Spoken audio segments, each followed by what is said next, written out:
ainda existe em nós. Não parar na edificação do bem, nem para colher os louros do espetáculo, nem para contar as pedras do caminho.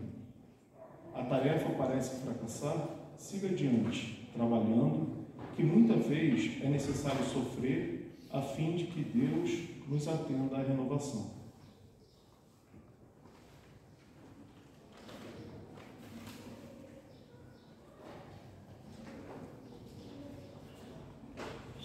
Convidar a todos para a nossa prece, agradecendo ao Mestre Jesus a oportunidade de estarmos aqui, nessa casa, nessa tarde, procurando aprender um pouco mais do seu Evangelho à luz da doutrina espírita.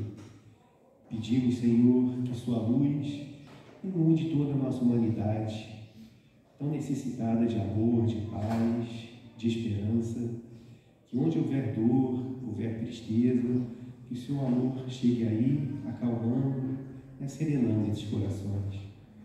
Pedimos, Senhor, que nos ajude também, a cada um de nós, a superar as nossas dificuldades internas, e que possamos nos trabalharmos para ser pessoas melhores a cada dia. Pedimos também, Senhor, que envolva a nossa amiga Débora, que vai fazer a palestra dessa tarde, e que fique conosco sempre. Que assim seja. Passar a palavra agora para a Débora, que vai falar sobre autossuperação e conduta espírita.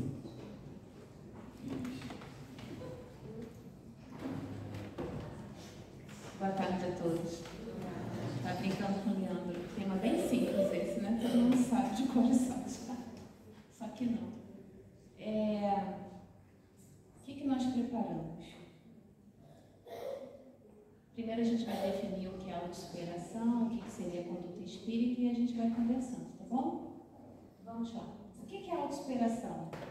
Podemos destacar algumas colocações que o Espiritismo faz a respeito. Então, de várias coisas que a gente poderia trazer, eu selecionei só 3, senão a gente ficaria aqui até a Páscoa conversando sobre isso. Então, o que nós vamos conversar? Sobre autoconhecimento, reforma íntima e evitar a autoobsessão.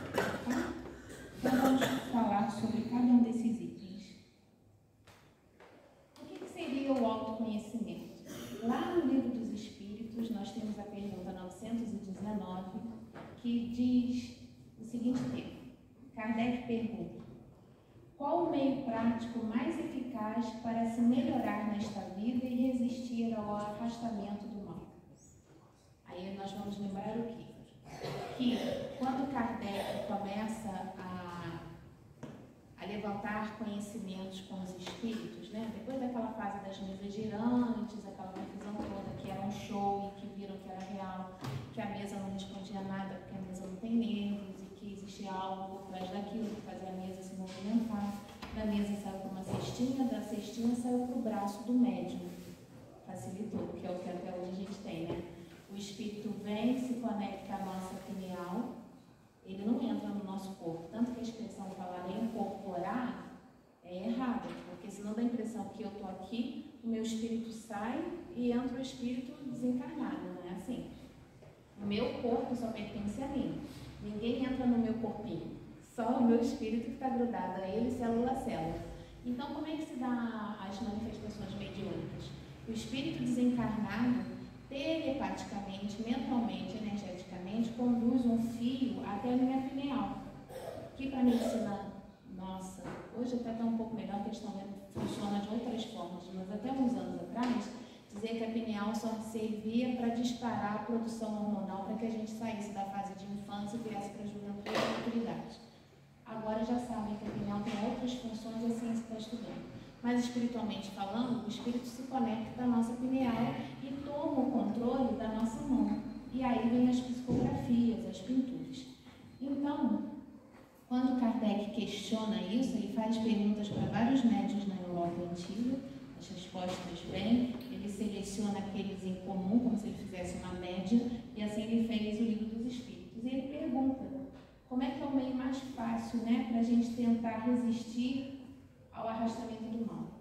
E aí o Espírito responde: um sábio da antiguidade vos disse, conhece-te a ti mesmo. Esse sábio da antiguidade, não mais do que seja o filósofo Sócrates, que lá atrás, no tempo de Delfos, estava escrito lá, conhece-te a ti mesmo. Se nós não nos conhecermos, qualquer coisa de fora pode me influenciar, porque eu sou vulnerável, não sei. Então, eu preciso saber de mim, para que eu me torne forte e eu selecione as coisas que eu quero que venha fazer parte da minha vida. Se eu não sei quem sou, qualquer coisa pode se aproximar de mim e eu pegar aquilo como uma verdade, não sei, né? E aí, o que a gente tem com esse autoconhecimento? É reconhecer suas virtudes e mazelas. Geralmente, a gente só vê os nossos defeitos, as nossas virtudes, nem nós sabemos, ou a gente não sabe o que tem, né? Se eu falasse assim, me digam qual mazela, qual dificuldade íntima vocês têm. Aí todo mundo ia falar assim, eu sou pessimista, eu sou preguiçoso, o ruim a gente fala rapidinho, né? Tem uma lista. Mas você perguntasse qual é a sua melhor ou maior virtude, a gente para pensar. Porque ninguém exalta o positivo na terra de prova de expiação que a gente vive, o mal é muito mais falado do que o bem, né? Mais alguma coisa que a gente pode trazer do autoconhecimento? É saber sobre seus limites e capacidades.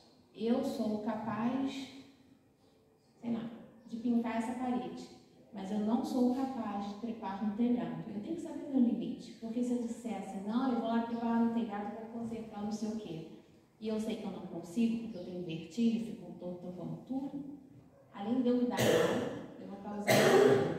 E muitos de nós, às vezes, fica torta, né? Fica melhor assim. Muitos de nós, às vezes, se colocam numa posição de ajudar o outro e nos prejudicar. E isso é um erro nosso, porque nós não vamos ser bons ou melhores chegando no limite ou passando dele para ajudar alguém. Nem sempre passar do limite é a melhor forma de ajudar uma pessoa. Às vezes, se você se colocar numa posição de resguardo, de proteção, você vai dar chance para que o outro resolva a situação por si mesmo, e às vezes é isso que ela precisa. Então, a gente tem que saber os limites. É não fazer comparação com as outras pessoas. Toda vez que a gente se coloca em comparação a qualquer pessoa, a gente já está perdendo. Porque quem é igual a nós? Quem tem a vida que eu tenho, que eu tive, que eu já vivi? Nenhum de nós. Então, se eu penso assim, eu já poderia estar melhor, eu já poderia ter ou ser alguma coisa, eu não estou vivendo a vida do outro. O outro consegue as coisas e faz as coisas porque está no mapa reencarnatório dele. Obrigada. Tem que abastecer aqui. E o que acontece? Se eu me comparo a alguém, eu vou ficar frustrada, porque a minha vida é totalmente diferente. E na matemática da materialidade não significa felicidade. Se nós tivéssemos todo o dinheiro do mundo, seríamos felizes, diferentes um pouco do que nós somos e temos hoje? Em algumas coisas sim, mas em tudo não. Porque a felicidade não é comprada pelo dinheiro. Se a gente parar para pensar, Steve Jobs, aquele Ralph Kins, como é que é o nome do cientista? Isso, obrigada. Isso aí. Tinham o quê? Muito conhecimento, muito poder financeiro, mas nenhum deles conseguiu consertar o problema físico de saúde que tinha. Porque aquilo estava no mapa de reencarnação deles, estava na necessidade de aprendizado para aquela vida. Então, o que a gente apura daí? O dinheiro, as facilidades materiais nos ajudam certas vezes, quando a gente tem juízo e equilíbrio para usar isso. Porque se nós não tivermos equilíbrio, o que vem de facilidade material prejudica a minha vida. E tem coisas que, materialmente falando, não resolvem. Ter todo o dinheiro do mundo não cura uma pessoa com câncer em estado terminal. Infelizmente, não resolve. Então, o que a gente aprende? É muito mais valioso você ser do que você ter. Seguindo, o autoconhecimento te faz descobrir seu potencial, sua beleza como ser único em todo o universo. Olha que bonito isso, e a gente não se valoriza. Quando a gente começa a se comparar com o outro, a gente perde o nosso próprio valor. Só que eu sou única no universo, não é só no Petrópolis, Brasil, América do Sul, planeta Terra. É o universo. Não existe ninguém com a energia que a Débora tem, porque o que eu sou é a experiência de todas as vidas que eu vivi, desde o momento em que Deus me criou. E quantos milênios tem isso? Não é a idade da minha certidão de nascimento dessa encarnação. Nós somos seculares. Então, quando a gente diz que a gente tem privilégio e a beleza de ser um ser único no universo, é real. A nossa impressão impressão digital, ela não é só uma impressão digital física, única e exclusiva.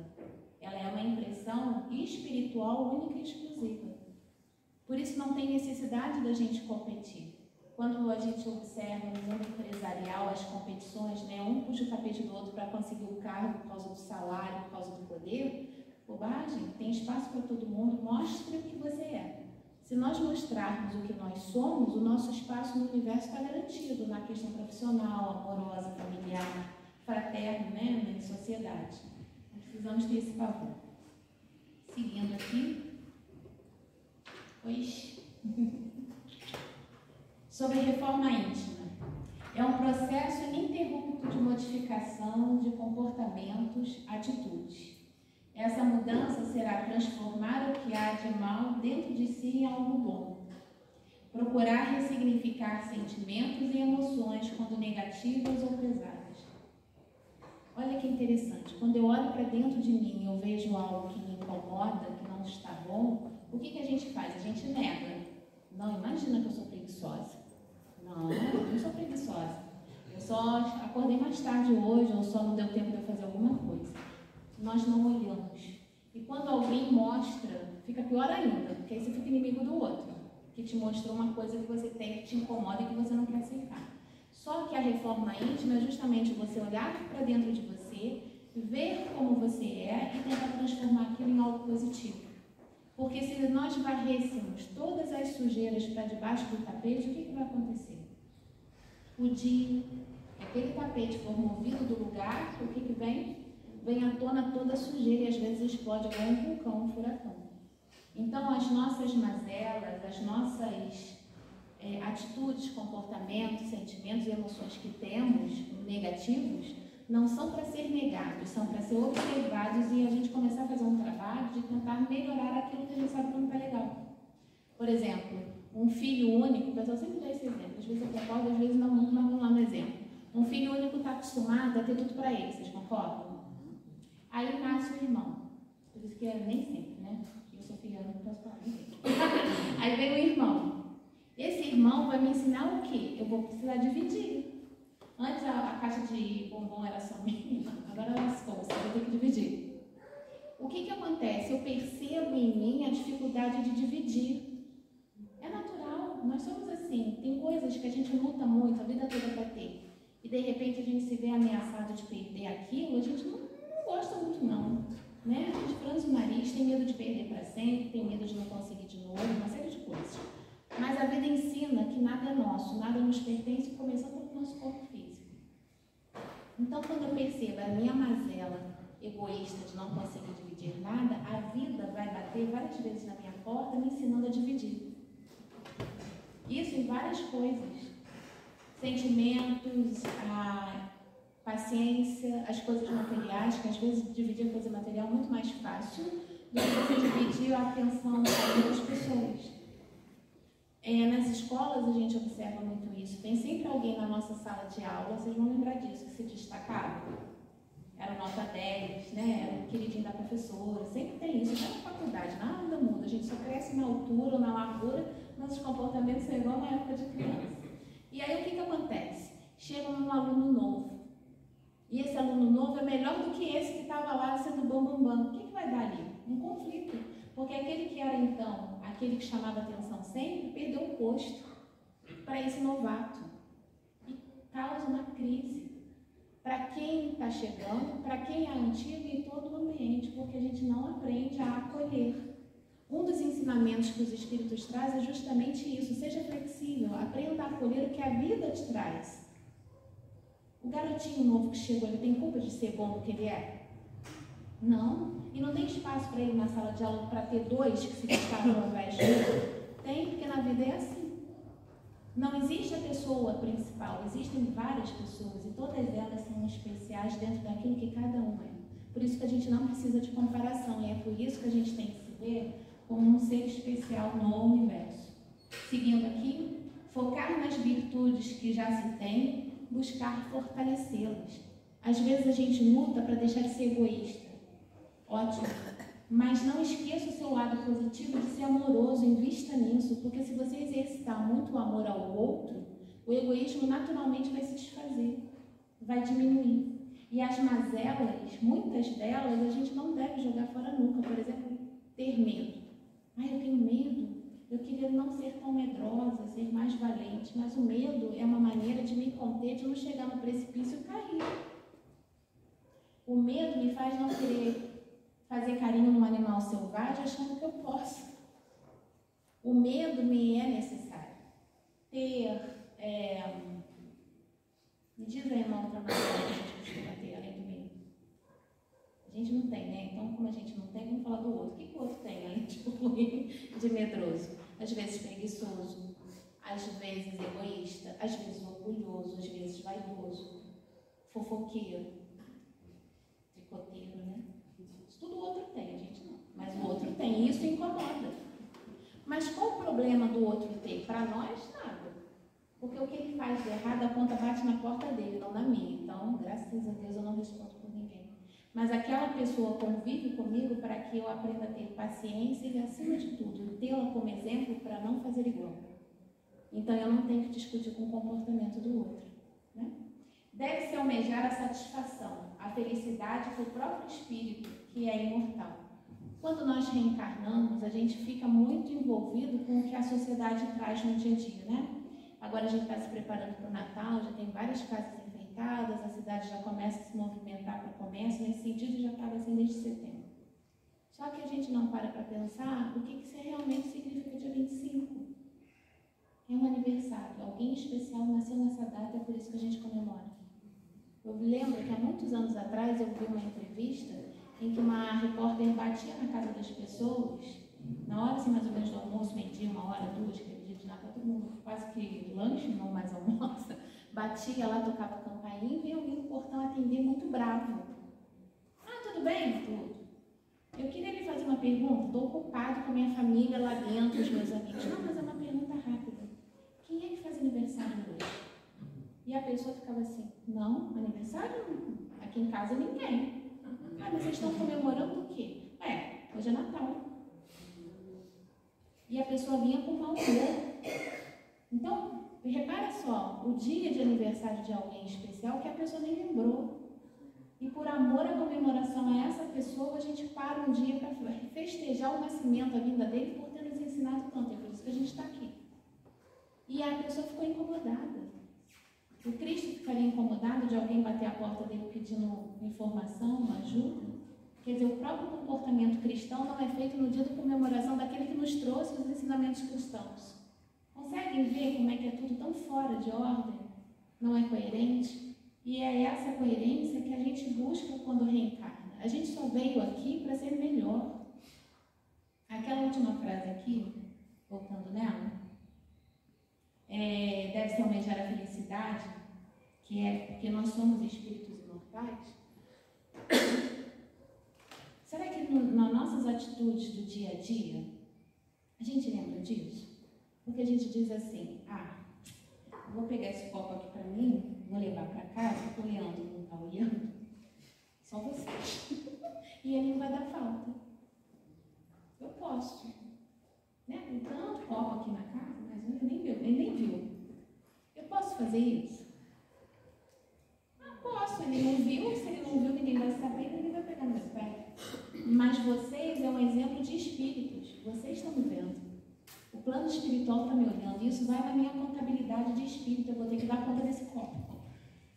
Não que eu vá chegar na fila lá, como a gente brinca com São Pedro, que eu trouxe o copo que eu peguei na mesa. Mas o meu ato, a minha frieza, o meu cautelismo, a minha falta de senso de pegar algo que não me pertence. Então, todos os atos que a gente comete, bons e ruins, vêm com a minha contabilidade espiritual, porque o meu espírito é imortal. Eu vou viver várias vidas, eu vou mergulhar na matéria várias vezes, eu vou continuar sendo esse espírito que está falando, não com essa aparência, não com essa voz, não mais a Débora, mas outros espíritos como eu já fui. Os espíritos, quando são muito evoluídos, quando chegam no plano espiritual, eles aparecem para nós com a imagem que eu vou reconhecendo na encarnação que eu tive com eles. Dr. Bezerra de Menezes, até hoje, quando ele vem nas reuniões, ele se coloca como aquele senhor de barba branca, cabecinho, branquinho. Porque talvez se ele viesse uma encarnação encarnação que ele foi francês, você ia dizer assim, nossa, que espírito é esse que eu não estou conhecendo? Francisco de Assis, tantos outros que a gente sabe as histórias de reencarnações anteriores, eles virão desse jeito que a gente conhece, porque se vier como um ser comum, eu vou ter dúvida quem é quem e como é que é. Eles podem. E nós nos transformamos em fisionomia por conta da necessidade de aprendizado a cada encarnação. Mas isso é para lembrar o que a gente perde quando a gente morre, desencarna, o nosso corpo físico, a minha essência de espírito vai se manter para sempre, né? Agora, o que é evitar a auto-obsessão? Isso aqui é um tema que a gente às vezes pouco estuda, pouco se fala dentro das palestras e no movimento. Nós acusamos muito o obsessor, né? Minha vida não vai para frente. Eu ando na rua, logo tropico, puf, de cair. Foi o obsessor que me empurrou. Minha vida só dá para trás. Eu devo estar com 500 obsessores, porque nada na minha vida anda. Então, o coitado do obsessor leva a culpa de tudo que dá errado na minha vida. Só que eu esqueço duas coisas. Para ele me influenciar, eu permiti. Eu abri a porta. Em algum momento, eu fiz algo que me desequilibrou energeticamente e facilitou a presença dele junto a mim. Então, o erro, para quem abriu a porta, é meu. Outra, se ele não me ama, qual é a nossa história do passado para que eu tenha ele como inimigo? Alguma coisa de errado eu fiz com ele. Não nesta vida, mas em uma das vidas atrás. Então, de novo, eu sou inocente? Não. E aí, por conta disso, eu acuso ele. Tá, eu tenho um obsessor, a gente vem aqui para reunião mediúnica, conversa, e mais do que conversar, eu preciso mostrar as minhas atitudes no dia a dia que eu mudei. Que aquele espírito que fez mal a ele hoje já não existe mais. Hoje a Débora é mais calma, mais pacífica, já não é aquela que quer mandar todo mundo para a guilhotina, por exemplo. Né? Espero que eu não tenha feito isso. Mas eu não falo da auto-obsessão. Eu falo do obsessor, um ser humano que não tem um corpo físico, que fica no meu pé tentando me fazer a vida ter problemas. Mas e eu comigo mesma?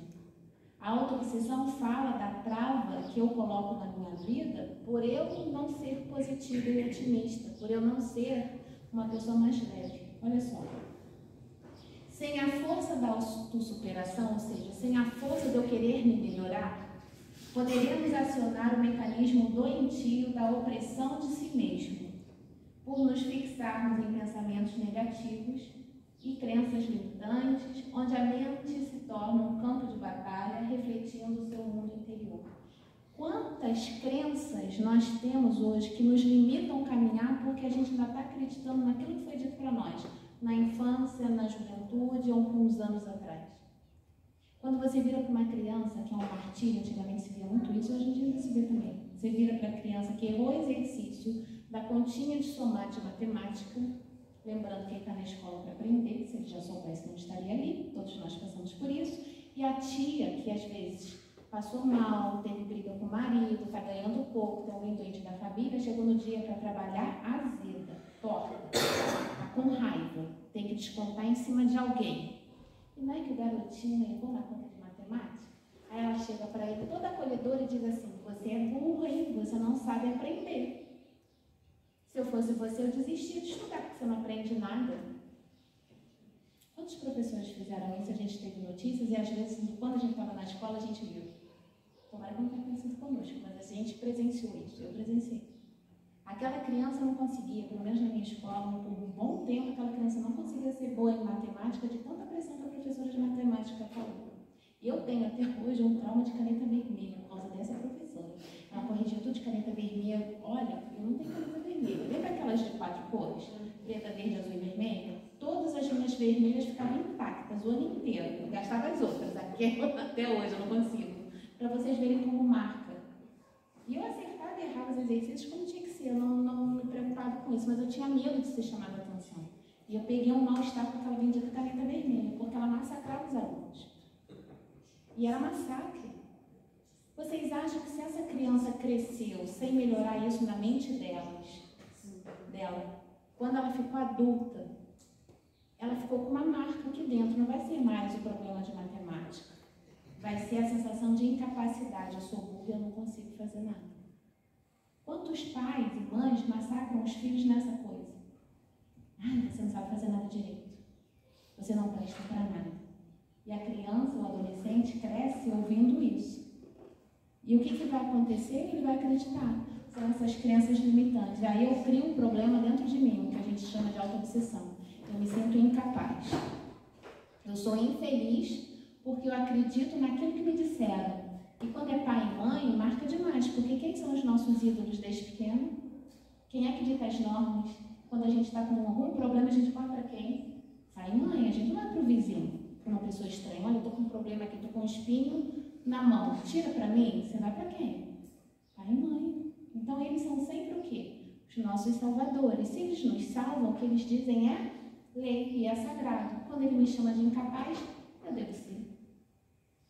Isso faz com que eu não voe.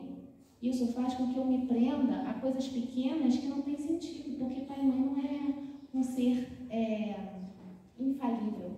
Eles têm as dificuldades, tem às vezes o casamento não tá bom, às vezes a pessoa está insatisfeita, depois de não sei quantos anos descobre que não era aquela pessoa que queria casar, que não queria ter filho, ou não queria ter tantos filhos, ou queria ter tido filho e não teve. É natural, a gente cresce, a gente vai mudando de opinião. Porque a nossa busca é o quê? Evoluir e crescer. Se não fosse assim, o que acontece com a água parada? Apodrece. O ser humano tem 70% de água no corpo físico. Se a gente não evoluísse, o que aconteceria com o meu corpo e com o meu espírito parado em algum lugar? A Ada sabe. Quanto tempo a gente precisa de fazer fisioterapia depois que quebra alguma coisa? Um tempo. Um tempão. Quem já quebrou alguma parte aí do corpo sabe o tempo que demora para voltar a fazer aquilo ficar ativo como era antes de ter quebrado. São as nossas águas paradas. E questão psíquica?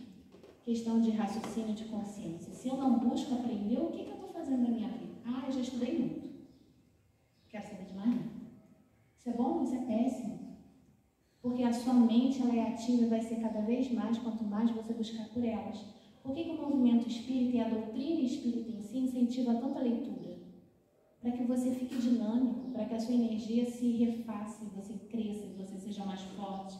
Porque quanto mais você souber, melhor eu faço, mais resistente às coisas ruins eu sou. Agora a gente vai falar de conduta espírita. O que é a conduta espírita? Do que se trata? Aí nós fomos lá no livro de Valdo Vieira, que era um parceiro de psicografia de Francisco Cândido Xavier. Os dois escreveram, psicografaram muito tempo em conjunto, e tem vários livros que tem os dois trazendo várias mensagens. Em determinado momento, Valdo Vieira achou que aquele não era o caminho dele, ele foi seguir o caminho dele, de espiritualidade diferente de doutrina espírita, e a gente não julga, cada um sabe o seu caminho, o Chico continuou como a gente conhece até hoje. Nessa época, ele escreveu esse livro com o mesmo título, Conduta Espírita, de 1960. E essa mensagem vem por Emmanuel. Ela é um pouquinho extensa, mas não é tão gigante, a gente vai ler. Conduta Espírita. Abraçando o Espiritismo, pedes a cada passo orientação para as atitudes que a vida te solicita. Pensando nisso, André Luiz traçou as normas que constituem este epítome, esse resumo da conduta. Não encontramos aqui páginas jactanciosas, mentirosas ou muito sem conteúdo, com a presunção de ensinar diretrizes de bom tom, mas simples conjunto de lembretes para uso pessoal, no caminho da experiência, à feição do roteiro de nossa lógica doutrinária. Certa feita, disse o Divino Mestre: quem me segue, siga-me. E noutra circunstância afirmou: quem me segue não anda em trevas. Reconhecemos assim que não basta admirar o Cristo e divulgar-lhe os preceitos. É imprescindível acompanhá-lo para que estejamos na bênção da luz. Para isso, é imperioso lhe busquemos a lição a lição pura e viva. De igual modo, acontece na doutrina espírita, que lhe revive os apostolados de redenção. Quem procura servi-lo deve atender-lhe às indicações, e quem assim procede, em parte alguma sofrerá dúvidas e sombra. Assim, ler este livro equivale a ouvir um companheiro fiel Quem aprende a discernir sabe sempre como deve fazer. Então, uma dica, né? Leia um livro, pega emprestado lá na livraria, esse livro Conduta Espírita. É o que ele disse, não é uma receita de bolo, né? Faz assim, você pode fazer isso, faz assado, você pode fazer isso aqui. Mas ali, ele te traz traços de boas formas de se conviver e viver com as pessoas em determinadas situações. Porque a gente é muito impaciente, às vezes a gente é muito brigão, muito bélico. Às vezes a gente é muito passivo, não se impõe, não sabe se colocar, não sabe dar limite para o outro, não sabe se dar limite. Esse livro ele é interessante, por isso eu quis trazer. E seguindo, em breve, um breve apanhado sobre o que diz os espíritos acerca da conduta espírita, conduta cristã. E aí vamos lembrar uma coisa. A doutrina dos espíritos é um conjunto de informações trazidos por espíritos, seres humanos que já desencarnaram.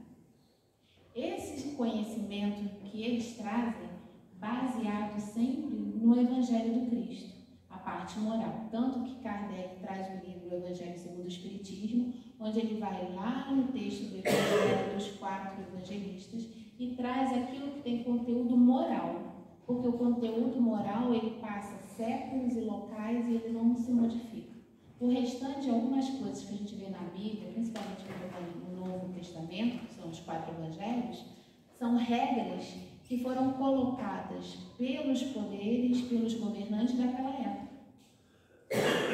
Então, quando a gente vê a Bíblia, a gente vê o quê? A história da humanidade em determinado momento, e quando a gente pega em especial o Novo Testamento, a gente vê regras vindas do plano espiritual, mas regras colocadas ali dentro para a contenção do povo, de acordo com o poder governamental da época. Compreendem isso? Porque às vezes a gente vê a pessoa dizendo, não, a Bíblia é um livro sagrado, é realmente, mas a gente tem que saber separar o joio do trigo.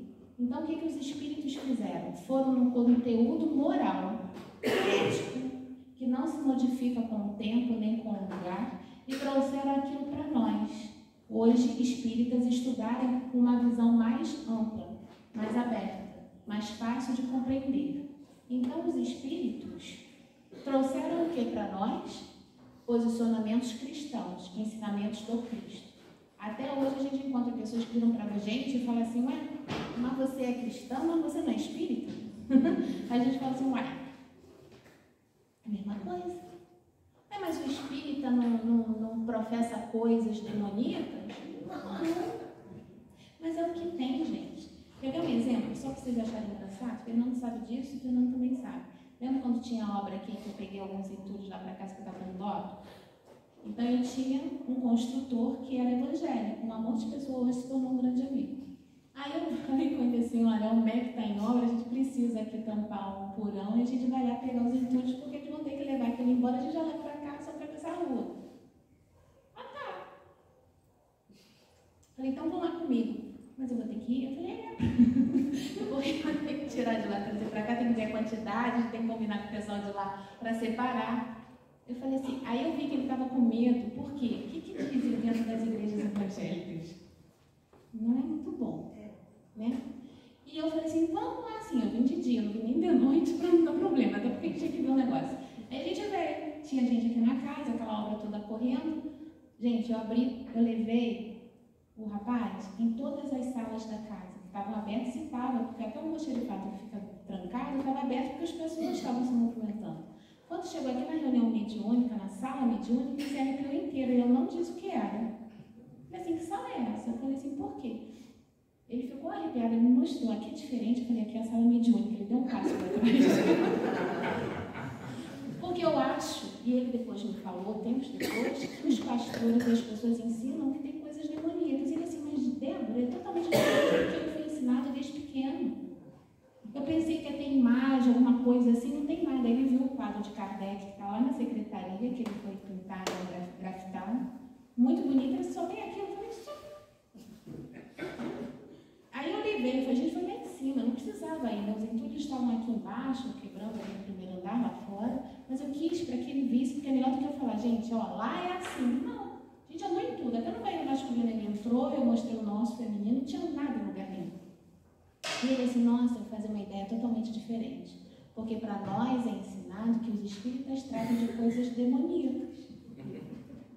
E aí a gente vai ver a raiz da palavra, demônio, diabo, significa em latim espírito, e é realmente o que a gente trata, mas não com essa figura horrorosa dos filmes de horror.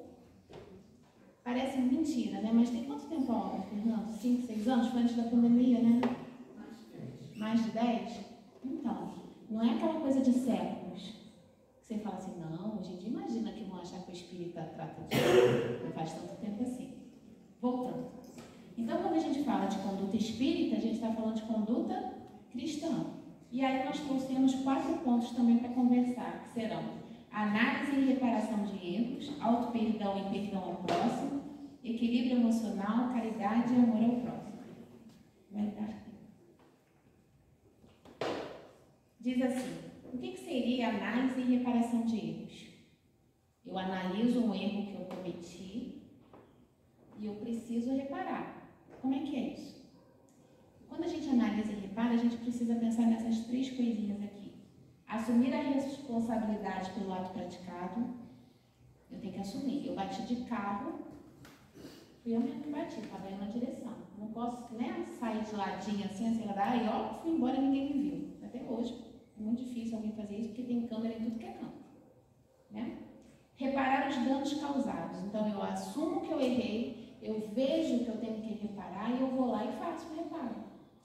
3. Esforço íntimo para não reproduzir os mesmos equívocos. Então, vou começar a prestar mais atenção na direção para que eu não acelere demais e para que eu não viva batendo no carro do outro.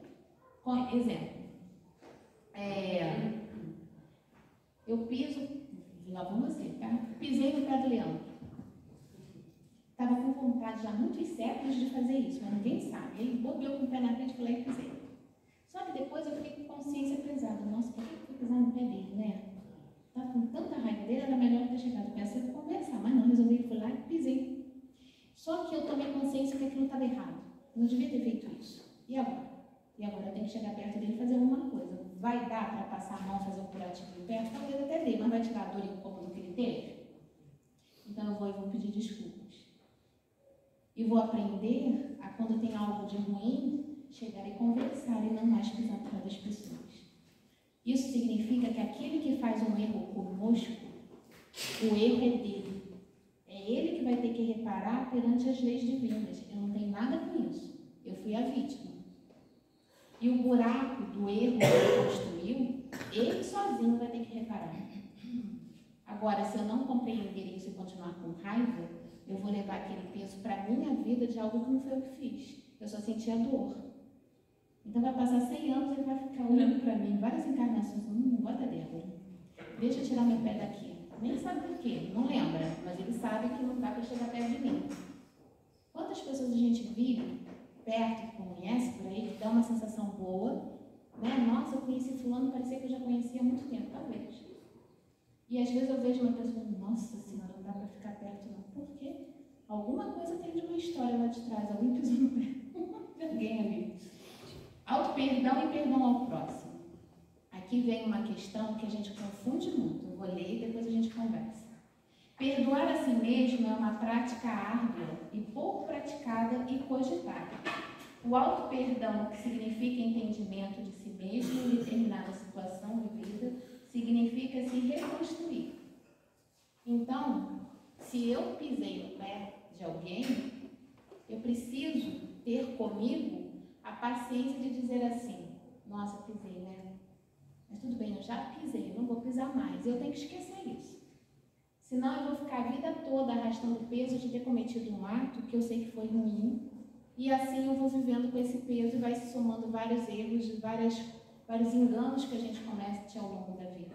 O auto-perdão é necessário para que eu aprenda a voar. Senão eu vou ficar eternamente naquela ideia de que eu sou incapaz. Lembra da professora? Você é incapaz, você não serve para nada, você não vai evoluir.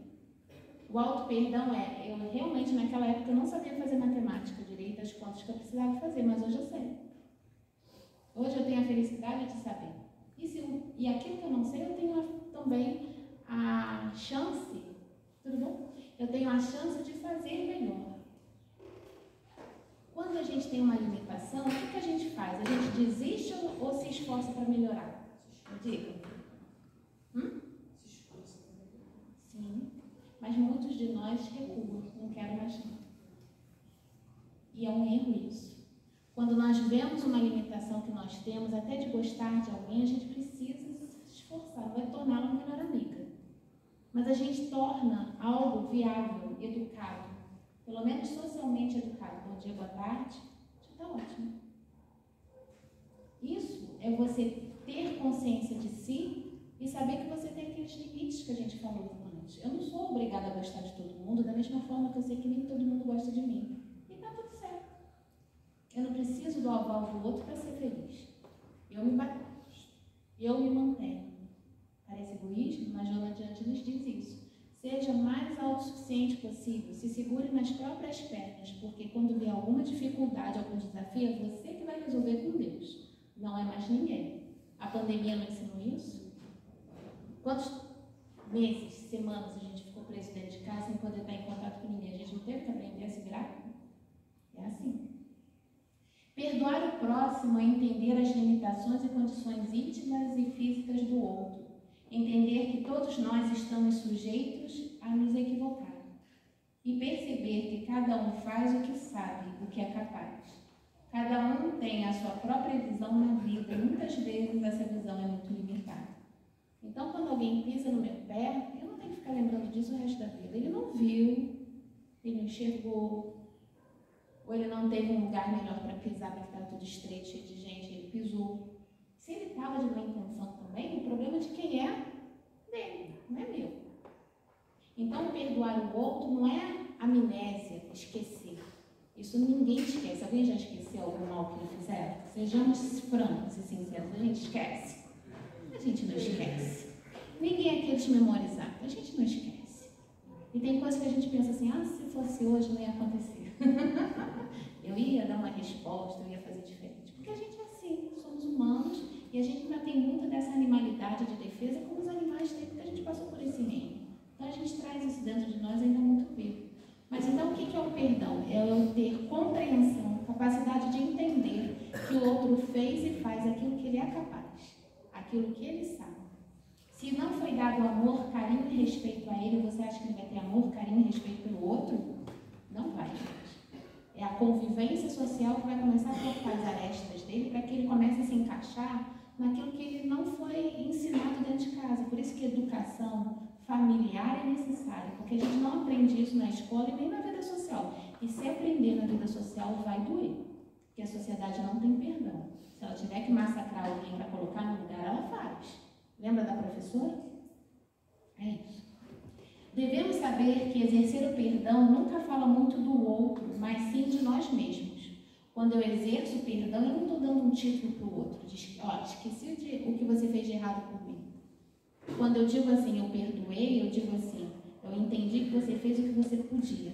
Agora o problema é contigo que fez errado. Eu sou a vítima, minha vida é outra.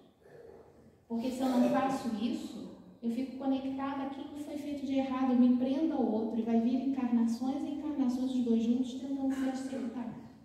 E a gente vê muito isso na mente única, vê muito isso nas crianças espíritas. Então o perdão não é para o outro, é para mim. Eu estou dando carta de alforria para mim. Por isso que Jesus falava em perdoar. É tipo assim, abre o olho, deixa o outro para lá, segue o seu caminho. Isso é que é perdão. Nós que nos libertamos do peso quando entendemos que é o outro que prestará contas às leis divinas por seus atos e não nós, suas vítimas. Daremos contas dos nossos atos e pensamentos e ninguém mais. Gente, isso não é confortador? O outro que errou é que vai se virar com ele que ele fez. Não sou eu que vou ter que ir lá ajudar. Eu não sou advogada de defesa de ninguém. Graças a Deus. Só na prática, mas na questão espiritual não. Não sou. Então meu pai e minha mãe erraram comigo. Que pena que ele não foi uma pessoa que te amou. Mas essa falta de amor, os erros que ele fez com você é dele. Segue o seu caminho, se liberta dessa ausência de amor paterno e materno e se ama e vai viver para buscar amor em outros lugares seguros. Senão você vai estragar a sua vida. E essa falta de amor vale a sua vida? Não, não vale. Caridade e amor ao próximo. Jesus ensinou: amarás o teu próximo lá em Mateus, capítulo 22, versículo 39, e em Marcos, capítulo 12, versículo 31. O outro é a extensão de nós mesmos, não só no ato de darmos algo a ele, mas principalmente no respeito e consideração que devemos ter por todos os seres vivos e inanimados do planeta Terra. A caridade é uma prática muito além de dar algo material. Dentro dos movimentos religiosos, a gente também confunde muito isso. Nossa, eu sou tão caridosa, o Leandro está morrendo de sede, vou deixar de beber minha água, eu vou dar para ele. Não sou caridosa? Não. Sou orgulhosa e vaidosa. Vou falar isso para que todo mundo veja. Como que eu sou boazinha? O que é a caridade? A caridade é você fazer algo por alguém no seu silêncio. Eu não tenho que ajudar. Quantas pessoas ajudam essa casa quando, sei lá, acontece algum problema, tem que fazer um reparo, alguma coisa para comprar, e as pessoas, silêncio. Não tem que mostrar. Lembra daquela passagem, o óbolo da viúva? Lá no Evangelho? Era assim, lá em Roma tinha uma coisa chamada gasofilácio. É um cone de metal enorme, em que tinha uma boca aberta, virada numa parede, a câmera vai pegando paciência. Aqui tinha esse buraco grandão e ela funilava e caía lá atrás, no lugar que colhia as moedas que eram doadas. Então o pessoal ficava em volta, isso devia ser em praça pública, de Praça Dom Pedro, todo mundo passa, olha. Então a Débora passou lá, depositou 20 moedas, ninguém viu o valor, mas fez uma barulhada. Nossa, olha como ela doa, né? Doou bastante. Mesmo que fosse uma moeda de 1 centavo, porque ninguém viu. E essa história conta que várias pessoas faziam isso no meio social, várias moedas para fazer bastante barulho, porque aí a pessoa deu bastante. E veio uma senhorinha viúva, e naquela época as mulheres que ficavam viúvas, elas eram excluídas socialmente, pegou uma moedinha e colocou lá. E fez um barulhinho assim, tchim. E eu pensei, nossa, que vergonha, né? Pra que botou lá essa moedinha? Fez tchim. E aí, Jesus ensina que ela, naquele momento, foi a que mais deu. Porque ela deu daquilo que ia faltar para ela. Os outros deram aquilo que era excesso, deram pela vaidade. Então, quando a gente fala em caridade, não é essa material. É a caridade de você ouvir o seu amigo, seu companheiro, marido, esposa e filhos quando eles estão com problema. Um amigo, quando te liga, você diz, não posso falar com você, não, que eu estou fazendo almoço. Desliga tudo e vai ouvir. Porque às vezes você está evitando que ele tire a própria vida. Quantos casos a gente já ouviu sobre isso? Eu estava pensando em me matar, mas eu deixei de fazer isso. Naquele momento, eu encontrei um amigo e ele parou para me ouvir. Quantos relatos? E quantas pessoas tentam tirar a própria vida, chegam no hospital, fazem todo um procedimento, ela é recuperada, ela vive e diz assim, eu tentei me matar porque ninguém quis me ouvir. Gente, isso é muito triste. Isso é exercício da caridade. É você ver que o outro fala um monte de besteira numa reunião, igual a gente estava falando, né, que reunião não serve para nada, eu acho. Você tem que resolver uma coisa, você resolve a coisa que você tem que resolver, porque a reunião vai dar uma confusão, é igual encontro de Natal, que ninguém gosta, que ninguém, vai todo mundo pro mesmo lugar, dá ruim. É assim. Natal é para você estar com as pessoas que você convive a vida toda, durante o ano, não é aquele momento que você não encontra ninguém, junta a família, fulano vai, não sei se eu vou. Não, eu vou. Nossa, roupa. Não é assim, gente. Estou falando besteira? Ou isso só acontece no vizinho? A gente tem histórias. Para que a gente se submete a um trem desse? Ah, mas é porque a família faz isso há muitos anos. Problema. Vai lá quem quer, quem se dá bem, quem gosta, quem vai acrescentar, quem vai exercer a cristandade, a caridade. Você quer se submeter? Seja cristão nessa hora. Não seja empacado, não entre na briga e seja carinhoso. Você vai conseguir? Vá. Não vai conseguir? Faça sua comidinha com as pessoas que você gosta, vai ver televisão, dorme o dia todo, mas não vá para a confusão em que você vai se sentir mal. Aí você chega em casa depois passando mal, não do que você comeu, mas dos sapos que você engoliu. Vale a pena? Não. Então, voltando para cá, que eu esqueci o fim da minha água da caridade que eu estava. Em resumo, é isso. A caridade não são coisas materiais que se dão. É o carinho, é o respeito. Se eu não gosto daquele momento, daquelas pessoas, para que eu vou lá? Eu tenho que ter caridade comigo. Lembra daquilo que a gente falou da capacidade, da tolerância? Ah, eu vou porque tá meus irmãos, meu pai, minha mãe, meu sobrinho. Você gosta de todo mundo? Não, todo mundo me critica, como é meu filho o ano inteiro. O que você vai fazer? Vai 2 dias antes e fala com seu pai, com a sua mãe, com seus irmãos, separadamente. começa a criar vínculo afetivo. Não fica botando lenha na fogueira de coisas que você não vai aguentar. A gente não aguenta. Lembra que eu falei que nem todo mundo nos ama, nem nós amamos a todos? A gente está aqui para ajustar e não para criar mais problema.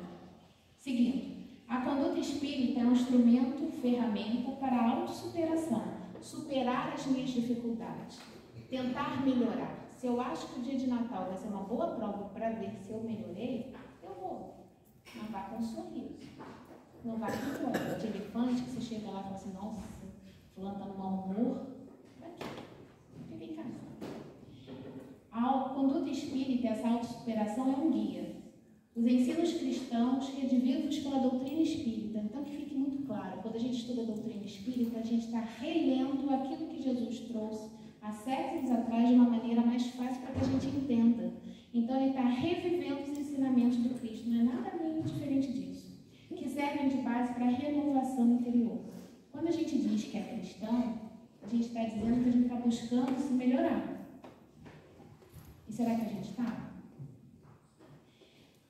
Deixa eu ver onde é que a gente está. Ainda está longe.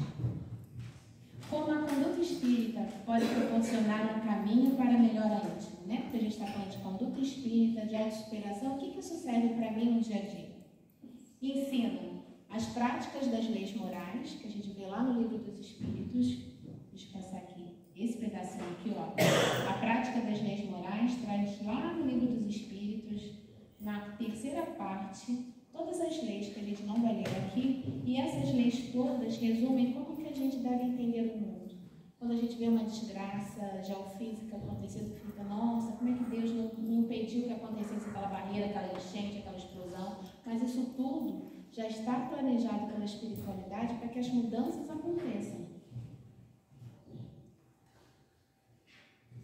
Temos o controle do pensamento como uma ferramenta dessa autossuperação. E a conduta espírita, o que os espíritos trazem é isso. Nós temos uma força absurda quando a gente pensa.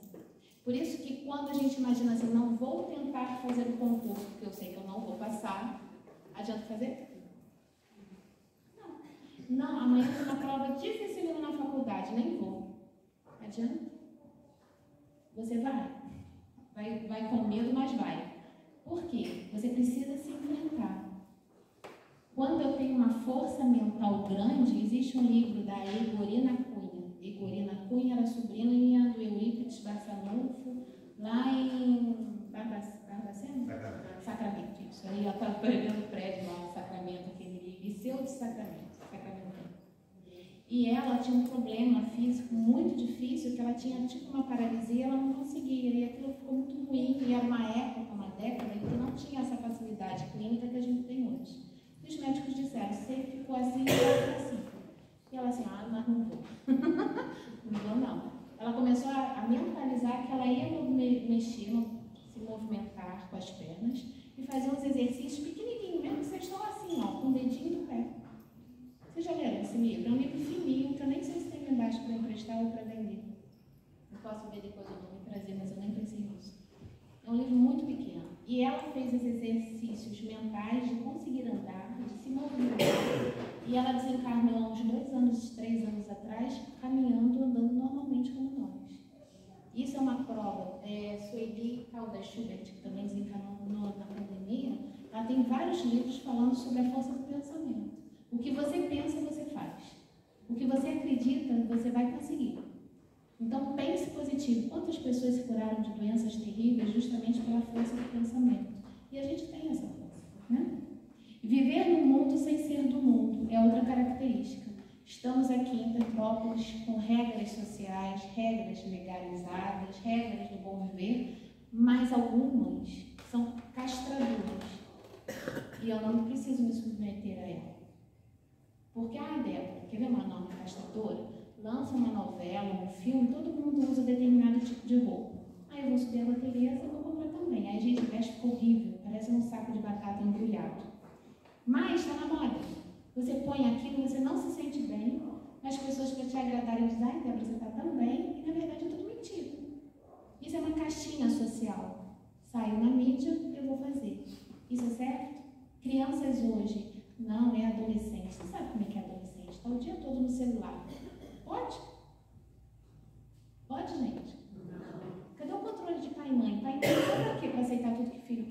gostinho, ainda bem que ele está entendendo, mas segure.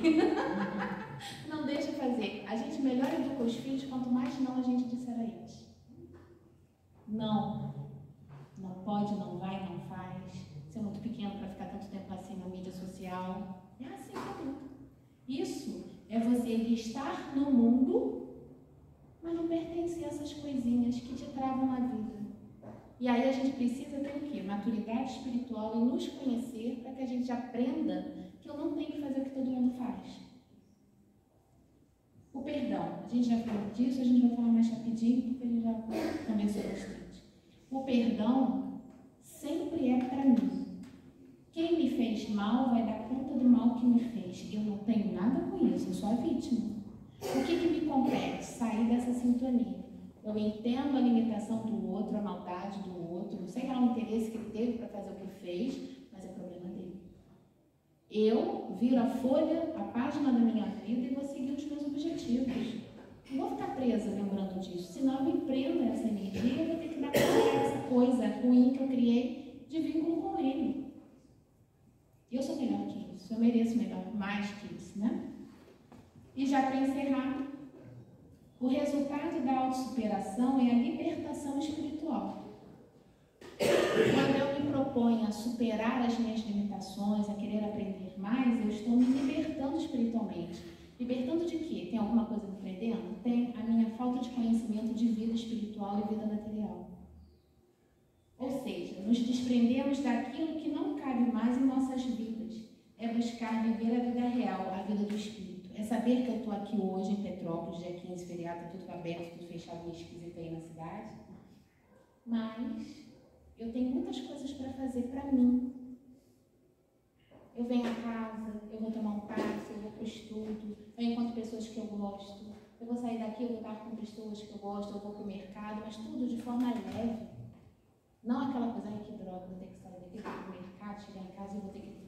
A gente faz assim, tudo pesado, tudo ruim, porque a gente repete todo dia a mesma coisa, mas cadê a nossa leveza de entender que isso daqui é passageiro? Quantos anos a gente vai viver? 100? Segundo a ciência, a gente vai passar de 100 um dia. Não vamos botar aqui para nós otimistas, a gente vai chegar a 100 anos de idade. Isso é muito? Não. Quantos anos a gente tem? O que está na certidão de nascimento? Nós somos o quê? Seres seculares, milenares. 100 anos não é nada. Então, tudo que eu vivo hoje, eu tento fazer o quê? Da melhor forma possível para que a minha vida seja leve. É dar valor às coisas e pessoas que realmente têm valor. É tentar enxergar a vida com outros olhos. Se eu tenho uma família que não é perfeita, porque nenhuma é, mas eu tenho uma casa, eu tenho pessoas ali que eu tenho afinidade ou não, vamos tentar fazer o que é melhor. E se tem alguém que a gente sabe que realmente nos ama e que a gente ama, vamos aproveitar. Quantas vezes a gente vive ao lado de pessoas que nos amam e nos respeitam e a gente não dá valor, a gente não vê isso. A gente fica vendo o defeito do outro, mas as qualidades da vida a gente não enxerga. Vou fazer aquela pergunta que de vez em quando eu faço. Quem disse hoje eu te amo? Ai, graças a Deus. Não?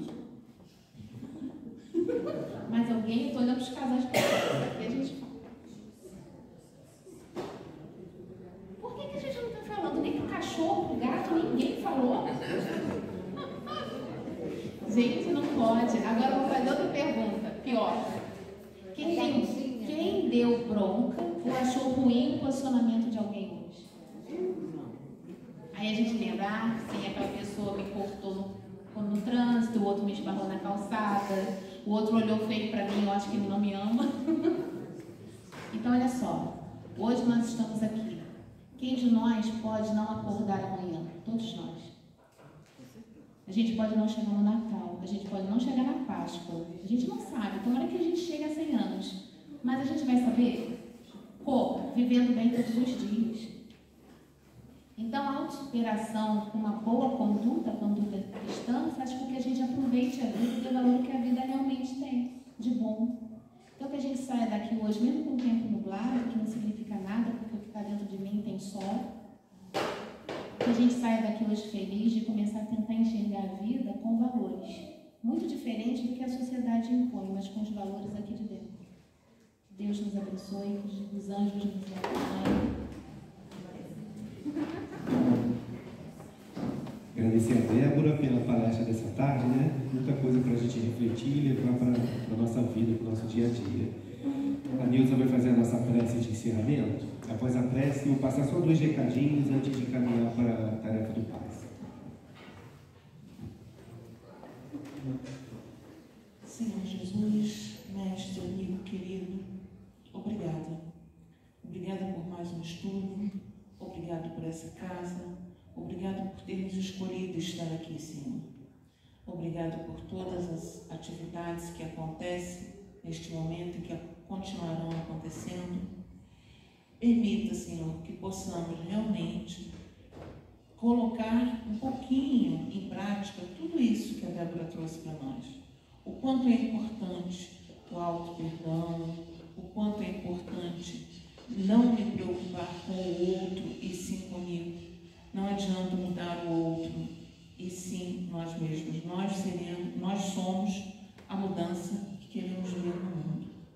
Permita, Senhor, que possamos ter um final de semana abençoado e que possamos retornar aos nossos lares com a Tua luz, com a Tua paz e com a Tua presença sempre. Que assim seja, graças a Deus.